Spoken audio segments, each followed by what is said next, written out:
Sharpton did. Well, Sharpton has also condemned the violence. Yeah, no, he has condemned the violence, but you know, Al has a way of condemning things at the same time he stokes it. You know, it's a did he condemn the violence that he caused years ago in New York? Yeah, that's No. right. Good point. But I think that it's a very good message this guy that the NAACP gave and the kids' parents. There's a lot of unanswered questions here, but I think that from the black community standpoint, the last thing they need is to have pictures of rioting in the streets and breaking and looting, because it feeds into the stereotype of people in the ghetto, and I think that's a sad thing. You know, Eric, the police department made an effort the first night not to go out actively and take on the protesters. They went out last night, they used tear gas, but the first night they tried to minimize the violence.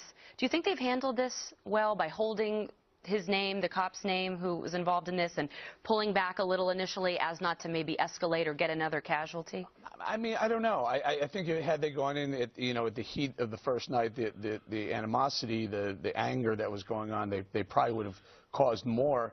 That said, the poor business owner, what was he involved? What did he do? He had nothing to do with it. His store was looted. His store was, you know, windows broken and whatnot. The violence was forced upon him. Hats off to the family, the parents, who in a couple of days came out and said, everyone calmer heads prevail here.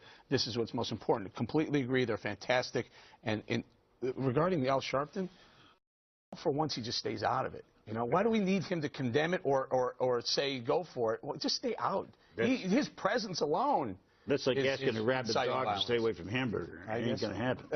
Zane, I want to ask you about the media coverage of this. August is notoriously known as a slow news cycle. Do you fear that this could end up turning into another Trayvon Martin case where people just use it for political gain, the Al Sharptons of the world, and try and pit people against each other instead of getting to the facts?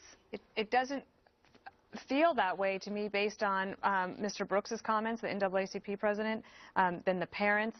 And I think actually the police force in response to this has tried to be as responsible as possible. So I think